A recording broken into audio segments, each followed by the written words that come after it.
My name is Sarah Alger. I'm the director of the Russell Museum here at Mass General. Welcome to all of you here in person and on Zoom. And I just wanted to briefly say, so pleased that this is now the seventh annual MGH Poetry at Work event here. And we, the museum, have hosted almost all of them, including the very first one. And so I am so grateful to have this lovely symbiotic relationship with the MGH Writer in Residence program to bring this kind of event to you. So now I'm going to turn it over to Dr. Suzanne Coven, the MGH Writer in Residence, and to her frequent collaborator and fellow creative force, Dr. Kathy May Tran. And I hope you all enjoy. Thank you.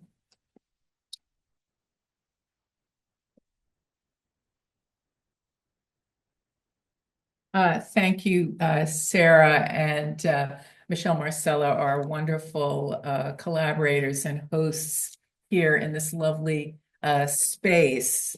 I also want to take a moment to thank Valerie Winchester, who's here today, for her incredible support of the Writer in Residence program here at MGH. It's the only one of its kind. We are the only hospital that I know of in the United States that has an annual celebration of National Poetry Month.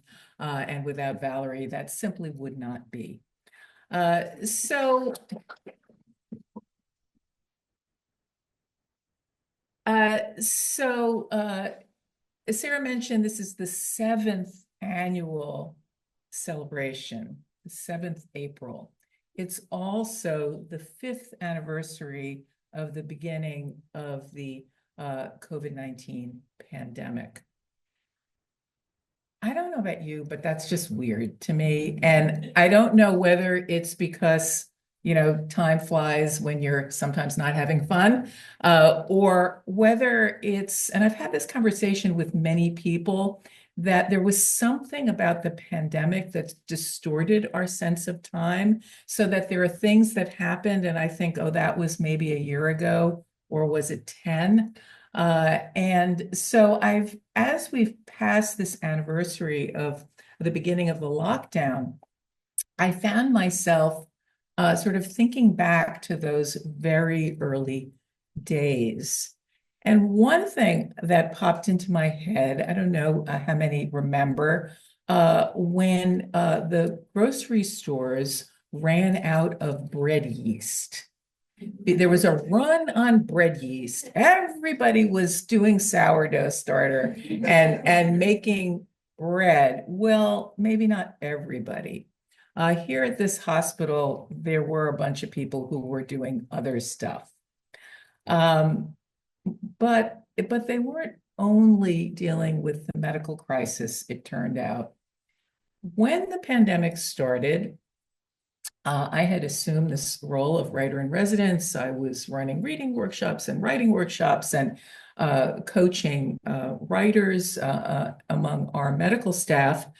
And then when the pandemic started, I thought, well, that was fun, but now it's over, because who has time for that anymore? I mean, this is life or death.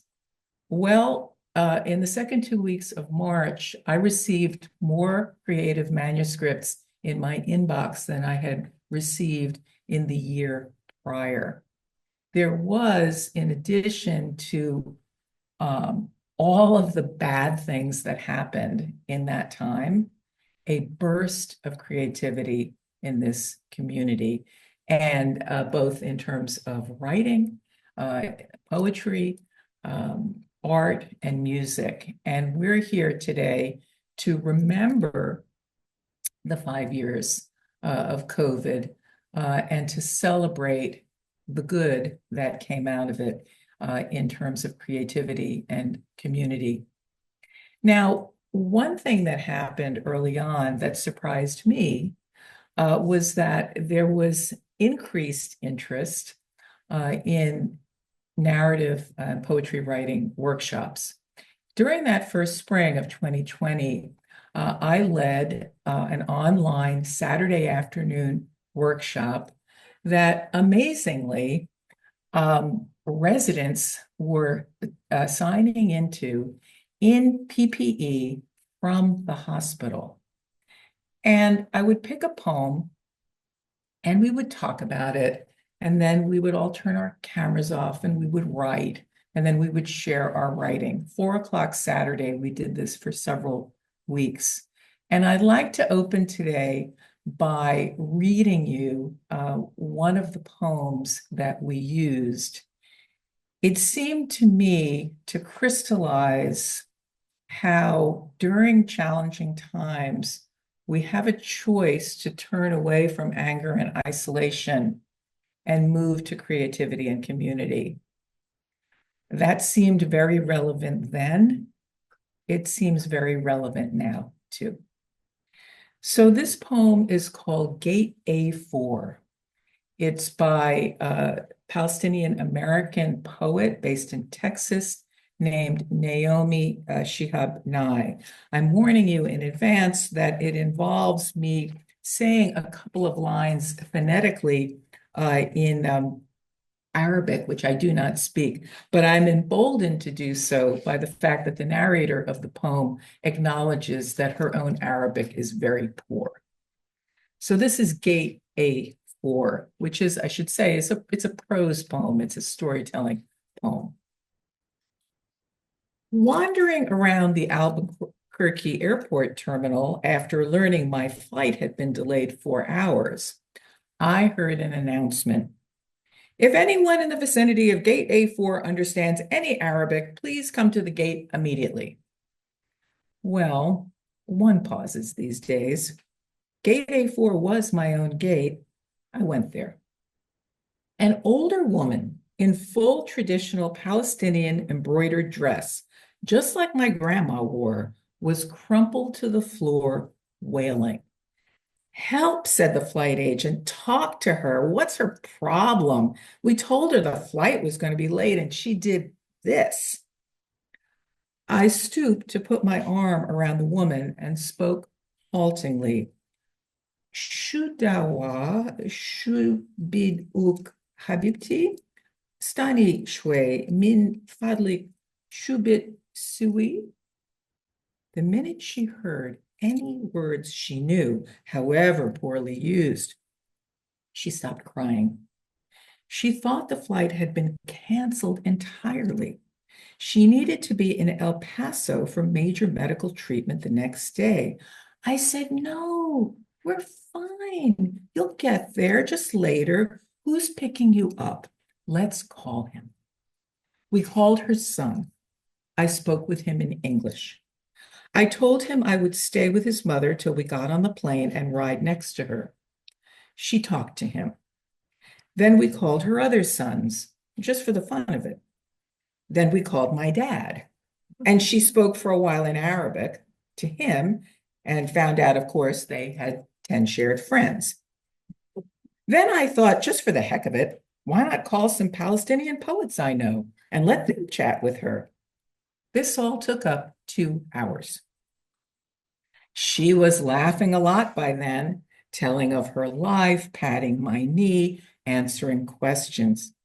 She had pulled a sack of homemade mamul cookies, little powdered sugar crumbly mounds stuffed with dates and nuts, from her bag, and was offering them to all the women at the gate. To my amazement, not a single woman declined one. It was like a sacrament. The traveler from Argentina, the mom from California, the lovely woman from Laredo. We were all covered with the same powdered sugar and smiling. There is no better cookie. And then the airline broke out free apple juice from huge coolers, and 2 little girls from our flight ran around serving it, and they were covered with powdered sugar too. And I noticed my new best friend, by now we were holding hands, had a potted plant poking out of her bag, some medicinal thing with green furry leaves, such an old country tradition. Always carry a plant, always stay rooted to somewhere. And I looked around that gate of late and weary ones, And I thought, this is the world I want to live in, a shared world. Not a single person in that gate, once the crying of confusion stopped, seemed apprehensive about any other person. They took the cookies. I wanted to hug all those other women too. This can still happen anywhere. All is not lost. And now I'd like to bring up my dear friend and colleague, Kathy Matran.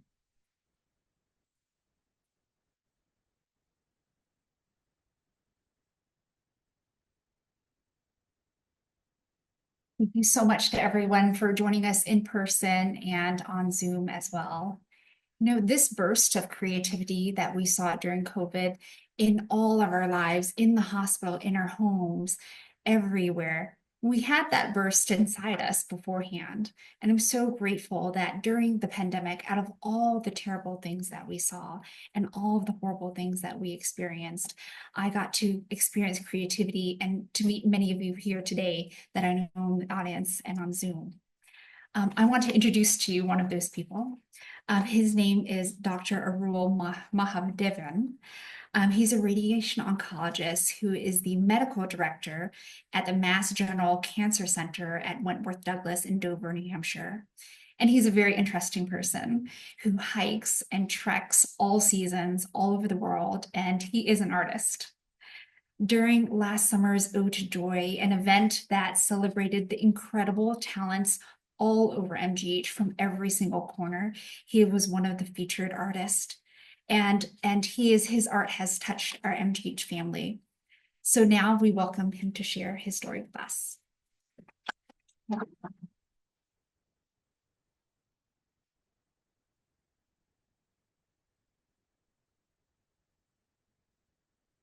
Thank you, Kathy, for this kind introduction. First confession, I am not an artist. I serendipitously took upon this thing that for my entirety of my lifetime, never had an opportunity to do it. Going to school, my kids, my son is graduating from college this summer. My daughter is a sophomore around here in Boston. They all had classes right from kindergarten, elementary school, middle school, high school in art. We didn't. But when something happened in 2020, March of 2020, as a family, we like to travel all over the world. That is our thing. We did together. Even now, we try to. We were in Israel at that time. That's the first week of March when it was all happening in front of us. Nobody was sure what was happening. And we were going to travel to Jordan, and there was some embargo because of COVID declaration in certain parts of Israel. And our next stop was Egypt, and we were going to fly back. But on that Friday, we got a notification saying no flights from Europe will be allowed to land in the United States. Remember that day? So we had to pack our bags and leave immediately because our return flight was from Turkey. We don't even know whether it was Asia or Europe, right? But the airport was in Europe. So we said, okay, we're going to come back. So we came back and we were not sure what was happening. I was, just like any of you, wasn't sure what was happening around us, right? So I chose to keep my own sanity and go to work every single day, go for a hike in my neighborhood. I don't know if you guys know about All Trails app. It's an app that shows you what trails are around you in your neighborhood. You can do that now. There must be hundreds of trails right here. I just opened it up. I said I will do one trail one day, at the end of the day, every single day for the next 100 days. I did that. It gave me time to contemplate. It gave me time to assimilate what was happening. Future was uncertain. All of us felt that. So my mantra at that time was, we take care of the uncertain future best by taking care of the present now. So that was what I was focused on. And then right after a few days after my birthday in May, something happened in Minneapolis. My wife grew up there, so it was very close to our hearts. George Floyd got shot. He was killed. And then this was COVID, and we had no idea what was going on. It was like a civil war or the Revolutionary War. We didn't know what the neighbor was thinking. Literally, it was hard. So a bunch of us got together and say, I somehow got into a group where let's talk about it and then express our feelings in art. So that is what you see here. My first ever venture into art is that a black and white hand joined together holding something. And you can recognize that's a heart, right? Went to medical school, most of us. So that art is about an ancient Japanese art. You might have heard of kintsugi. How many of you have heard of that? Right? It's about, let me explain to you. It's let's just say a piece of pottery is broken. What do? We throw it off and go online and get another one. So what they do is take those pieces, glue it together with gold tinted glue in whatever form, and make it more beautiful and precious than what it was before it broke. So my contemplation at that time was, let's work together. This is a broken society. It involves our heart, how we feel, and our mind and how we think. Let's put it together and heal and make a better society of ourselves. That is the expression of that art. First ever piece of drawing or coloring for me. And that was in crayon, believe it or not, crayons. So that was that. So then, I mean, so hiking and trekking became my passion. How many of you know there are 4,000 footers in New Hampshire? Raise your hand. There are 48 of them. So my son was going to go to college in California. I had taken a week off from work. Now he's not going because it's all virtual. So I had a week off. So I started my journey to each one of those 4,000 footers. August 17th was my first one. October 31st was my last of the 48 4,000 footers. Some of days I used to do 2 or 3 of them. It was an empowering experience of now, the present. Don't worry about the future. Now is what we worry about. Since then, my family and I have done treks all over the world. Everest Base Camp in October 2023, 12 of us in our neighborhood and friends. June, July, August, I think it was July and onto August, Kilimanjaro, 19,300 feet. This summer, we're going to go to Tibet, 18 of us, led by me and some of my colleagues. And that's my journey towards empowering my present now so that I don't have to worry about the uncertain future. So that's my story. I'm happy to, when a couple of years ago, I was asked to submit a piece for Ode to Joy, and Kathy and some of her colleagues, Anne from Center for Faculty Development, asked me to present something. I thought I'll present that. Let me describe what that is to you. I'm titling the piece on your right, From Holes. It's a German word. Some of you may have heard about it. Let me read what I wrote about that. COVID-19 related turmoil in healthcare reminded me about the importance of resilience in the face of uncertainty. I connected with nature and embarked on hiking the New Hampshire 4,000 footers as a physiological and psychological exercise.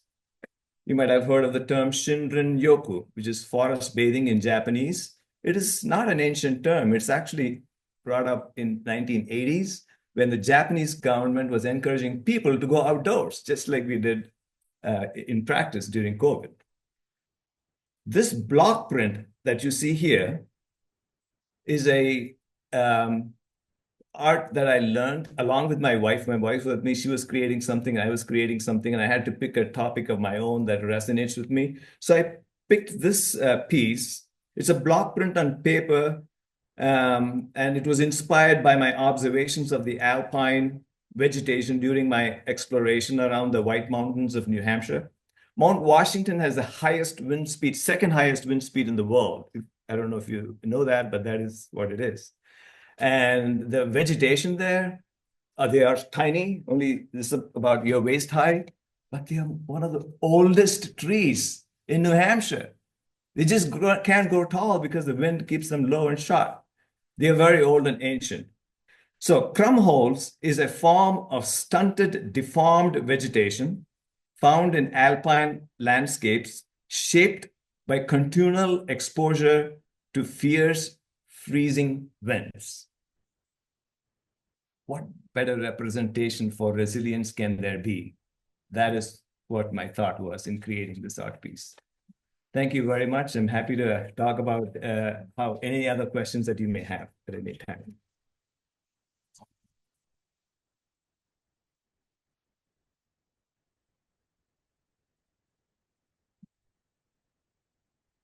Thank you, Errol, for sharing that with us. That's amazing. And we will save time at the end if anyone has questions or wants to share their own creative journey. Next, we have Dr. Mark Weinberg. Way back, was it 10, 20, 30 years ago during the pandemic, he was a psychiatry resident at MGH. No, it was just 5, as we know.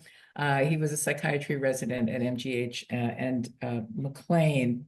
And now he's a full-fledged psychiatrist and researcher in the departments of psychiatry and neurology, specializing in memory disorders.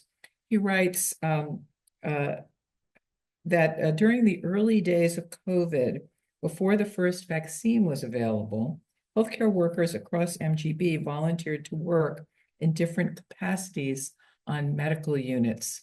So psychiatry residents were staffing ICUs and stuff like that. For many, it was a riveting experience. Mark captured one day of this experience in this poem.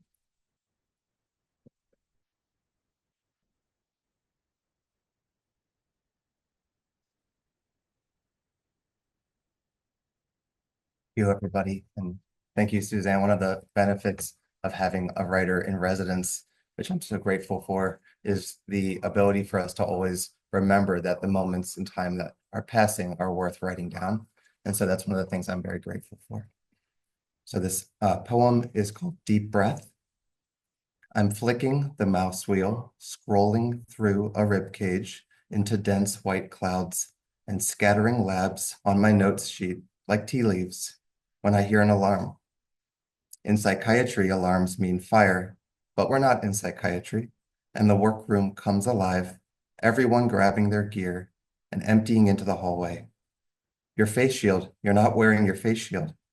Her hands reach up and poke through the empty space where her shield would have been. Her eyes widen and she backs against a wall. I'm third in line. An intern steps down, and another climbs up and presses hard against the young man's ribcage, expelling virus from his lungs in a great big plume. They parachute down across the room, all the way to the woman against the wall. But she left, and the door is closing back on us, vacuum restored. It's my turn to press, and I press hard, looking straight down at him.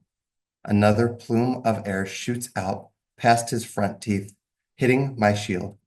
I breathe out through my nose, like in swimming. Warm air leaks out past my mask on my right side, towards my eye. I press again and watch his mouth. No tube, no mask, jaw open. This time they shoot straight towards the breach in my mask. I breathe out forcefully from my nose and hold my breath. His heart restarts and the room empties. I follow his bed out of the unit and head towards the bathroom, close the door, unmask, and pull my face close to the mirror. Indentations of the mask remain on my cheeks, except in that one spot on the right side towards my eye. Ma'am, your son is fighting hard. He's moved to we're breathing for him now. He's in good hands, of course. You're welcome. He died. Home, I stripped down by the entryway to my apartment, scrubs and socks and shirt shoved into a white trash bag. I pull the plastic strings and compress it down. A plume of air whooshes past the drawstrings, out into the foyer. I hold my breath and watch all the tiny parachutes drift slowly to the ground.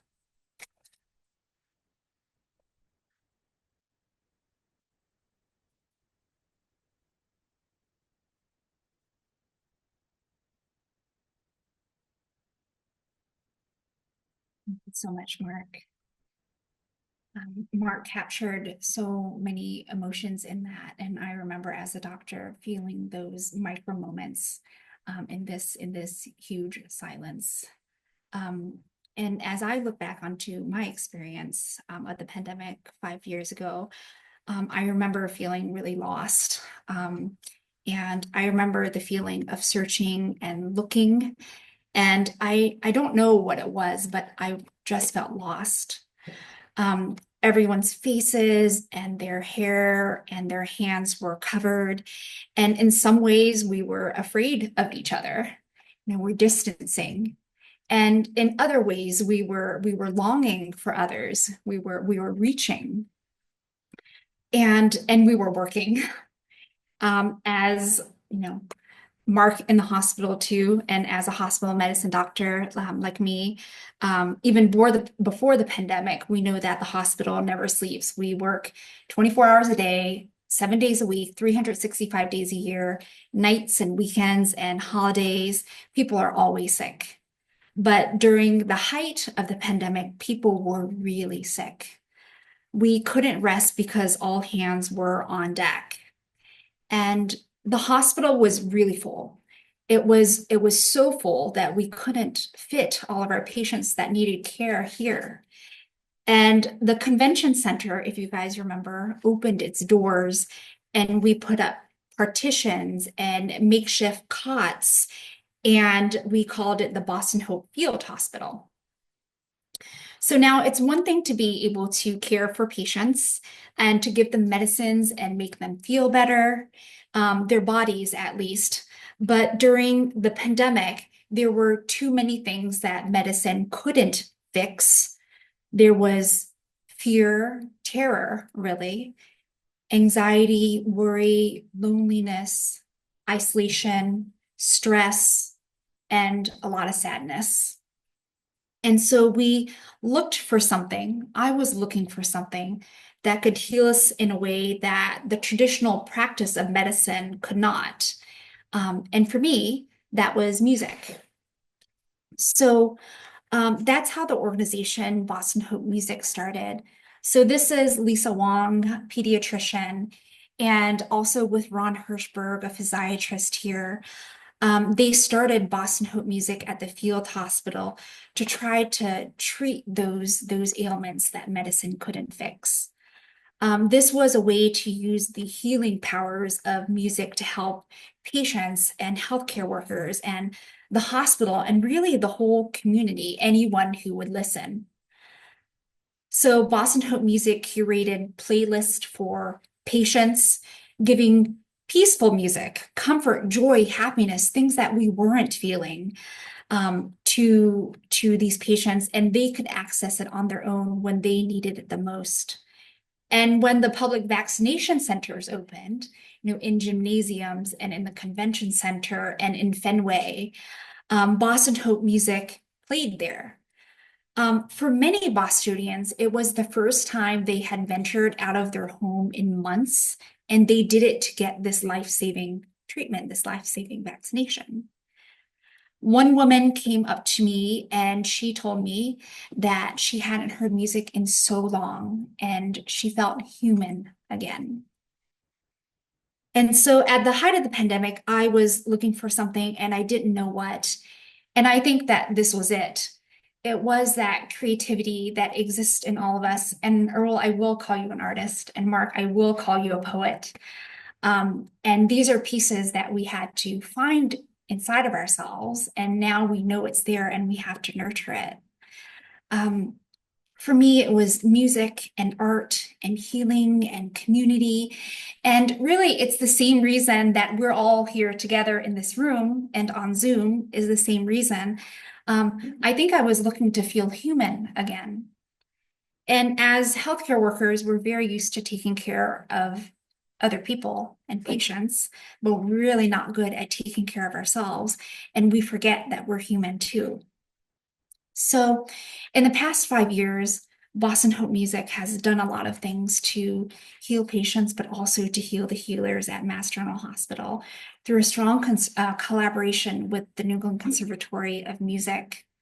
And I wanted to introduce you to my friend who I was hoping could share a testimony. This is Tanya Maggie, who was in the core team of Boston Hope Music when we started and is still my partner in crime.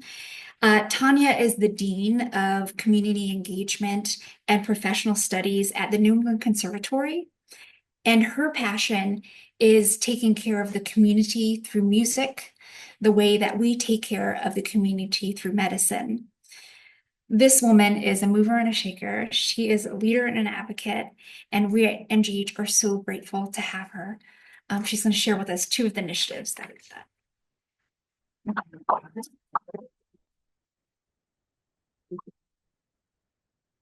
Great. Well, it's truly an honor to be here today, and I'll echo the sentiment that it's hard to believe that it's been 5 years. When we started this journey, I think I was in the state of shock that has been expressed here today so beautifully by all of the artists and who've spoken already. When I first was called to envision this partnership, we were in a very similar state across the city. I had students who didn't know if they would ever make music again. They were isolated. They were sent to all corners of the world. Many had to go home. We have a large international population at our school, and they were hungry and searching for a way to make meaning out of this time. So to be able to create a program that could build bridges across our 2 institutions, across our 2 worlds, which have so many similarities, the world of music and the world of medicine, and to really be able to build something not only that addressed the needs of the moment, but is now still sustaining us as we move forward through these years, has been just an incredible honor in this lifetime. Of course, I send all the sentiments right back to Dr. Kathy McTran, who has been an incredible partner. All of the people that we've had a chance to meet and all of the bridges, all of the conversations that we've been able to build across musicians and across the hospitalists and all the people who've been involved in our programs has been a true honor to be able to experience in this lifetime. So I just will highlight 2 of the initiatives that have been a part of this program. The first is the Boston Hope Music Teaching Project, and we'll have a slide about that. Great. Which we came up with in the fall of 2020. And really, we didn't know what was going to happen. We decided to match musicians at the conservatory, students, both undergraduates and graduates, with learners here at the hospital. We decided to do it all over Zoom, obviously, in that time. We really just dove in with no plans, no preconceived idea of what this could look like. But every day, the stories that started to emerge just highlighted the importance of bringing people together through the arts. We'd hear stories of somebody in the closet in the middle of the night with their ukulele playing. We get a picture from someone like on the floor, humming or singing the song that they're working on with their teacher. We've been able to continue this program now into this 5th year, and the students who have gone on after graduating to continue to teach have just reflected back that this was one of the most important parts of their learning and growing, that they've been able to really take this into their lives as musicians and be able to make the humanizing aspect of being a musician in community, be fully integrated into how they show up in the world as artists.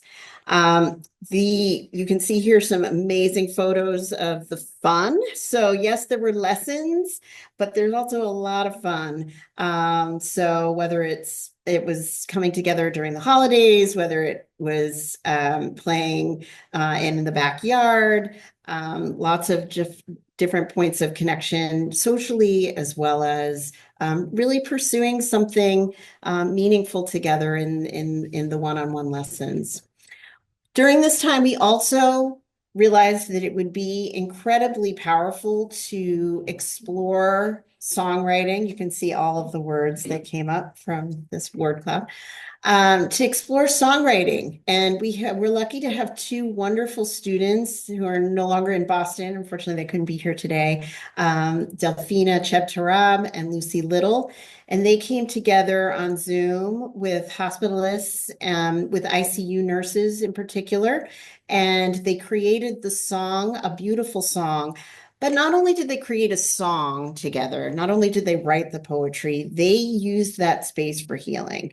And it went around the entire room. Everyone who was in that space, I think, felt incredibly grateful to be able to have the chance to delve deep into feelings that, they were not able to, that they had to keep literally behind the mask all day. And for our students to be able to get through school on Zoom and all of the day-to-day tasks of being a musician in that time, they had to keep a lot of it bottled up. So we're just incredibly grateful to see how these beautiful relationships emerged out of such challenge and such struggle. And I'll just echo all of the sentiments that have already been shared here in that, we're taking what we've learned and continuing to use it to feed us as we go forward beyond. So we're gonna transition, and I may turn it back over to Kathy to lead us into our next activity. Yes. Thank you so much, Tanya. Thank you. So we're going to set up some music stands if you guys will be patient with us. And we're going to share the song while we get our instruments out. The Blake 7 MICU is a very special place. This is the medical ICU where all of our internal medicine residents work. It was an epicenter of the pandemic in Boston. And this song, as Tanya mentioned, was written by the nurses, therapists, social workers who came together on a weekly basis. And these people are now very special in my heart, not only from the medical side, but also from the musical side. So thank you for letting us share that with you. I would love to introduce two people here. So on first violin is Grant Houston. Grant Houston is one of the teaching fellows in the Boston Hope Music Teaching Project. He is amazing, but I'll let you watch for yourself. He's in the trio Gaia, and we're grateful he's leading us. Justin Chung is one of our third-year senior medical residents, and wow, I already loved this guy beforehand. And when I found out he played the violin, we were just like this. On second violin, we have Katie Turk. She's one of the participants in the Boston Hope Music Teaching Project, and she has a beautiful story and soul that's connected to the violin. She's one of the nurse practitioners in the hospital medicine unit. We have Andres Ballesteros, who was one of the core members of the founding Boston Hope Music team. And this guy has gotten me through a lot. You've already met Tanya, my dearest. And then on cello, Tanya plays the viola. And then on cello, we have Isaiah Kim, who's also a fellow in the Boston Hope Music Teaching Project. He's actually a Harvard NEC, so he got a dual degree while a Harvard undergrad and the master's at the New England Conservatory. And then we have Lori Kubacek, who is our wonderful music therapist here, who does so much work in healing every single day, who will lead our song. And then we have Sabrina, who is the intern in the music therapy today. So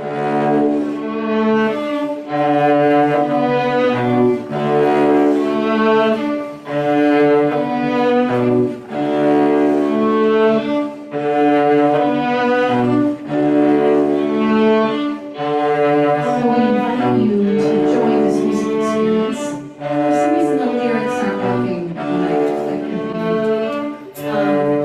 You're gonna start to hear the violins bring in a repeating theme. It sounds a little bit like this.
Amazing. Thank you so much to our musician composers.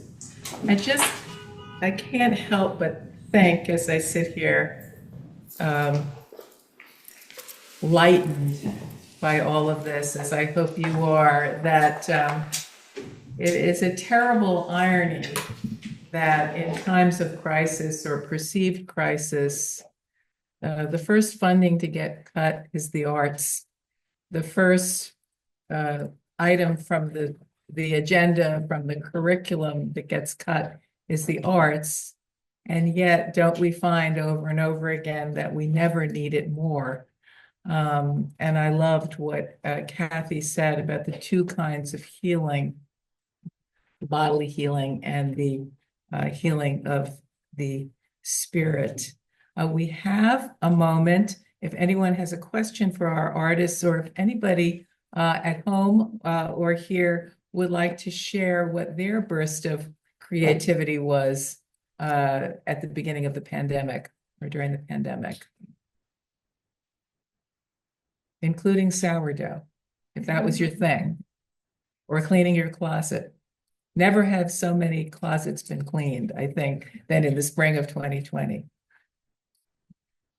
Yeah. I think the music is so powerful that there are no words to add, is what I'm hearing. So thank you, everyone. Thank you for being here, and we'll see you next year for the 8th.